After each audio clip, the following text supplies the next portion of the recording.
Hey everyone, thanks for joining us for the Your Daily Prayer podcast.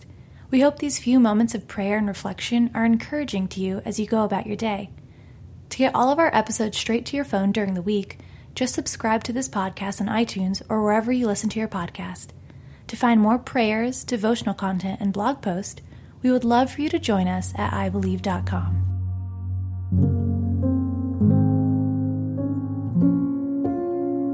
A Prayer for Friendship by Kelly Odell. This is my commandment. Love each other in the same way I have loved you. There is no greater love than to lay down one's life for one's friends. You are my friends if you do what I command. Now you are my friends, since I have told you everything the Father told me. John 15:12-15. We are commanded to love each other in the same way He loved us. So I can't help but think there's a measure of Jesus in the making of new friends. As you open your life to new people, let these 4 simple ideas help you transform a mere acquaintance into a true friend. 1. There's always room for one more. Whether your life is overflowing with people or your day-to-day existence is pretty lonely, there's room for another real friend. Most of us have more obligations than time. But the truth is, most of us haven't mastered managing our priorities. It's not easy, but if you want to spend time on a relationship, chances are there is something you can change or remove to make room for it. Whether it's one night a month during which you do not binge watch Netflix so you can have dinner with a friend, or spending your coffee break catching up by phone, or texting something just because you know it will make her laugh. Or occasionally waking up an hour early to power walk together before the rest of the house awakens. It's worth the potential sacrifices. Or so they tell me. I'm not a morning person. 2. It's not all about you. Share your own stories and be real, but remember that friendship is a two-way street. A one-sided friendship goes nowhere fast. As interesting as your stories might be, they're better if I can share mine too. We all want to be seen and heard and understood, so ask questions. See what you can learn.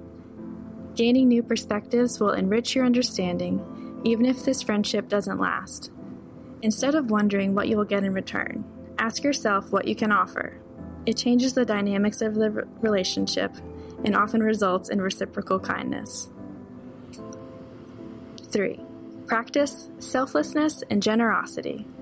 Many friendships die because one person resents putting forth all the effort. So decide now to be the person who does most of the work. People are busy, and their lack of communication may not be a rejection, but a normal response to a busy life. Don't take it personally. Try again. When you invest time in your friends, they'll know you are valuable to you, and even if they don't respond, you will know that you tried. Anytime we open ourselves up, we risk being hurt. But when our efforts are met with the same kind of generous spirit, the relationship expands exponentially and becomes more than you could have imagined. 4. Above all, before all, and through it all, love one another. It seems obvious and sounds trite, but it's true. Love is the answer to nearly any question. In all things, err on the side of love. By doing so, you'll brighten the life of anyone you're involved with, and as you practice living the way Jesus taught, you'll see more of Him in your friends, and they'll see more of Him in you. Let's pray. Dear Lord, teach me to love others the way You first loved me. As I build relationships with others, let them see You in the extent of my generosity, the authenticity of my kindness, and the depths of my love.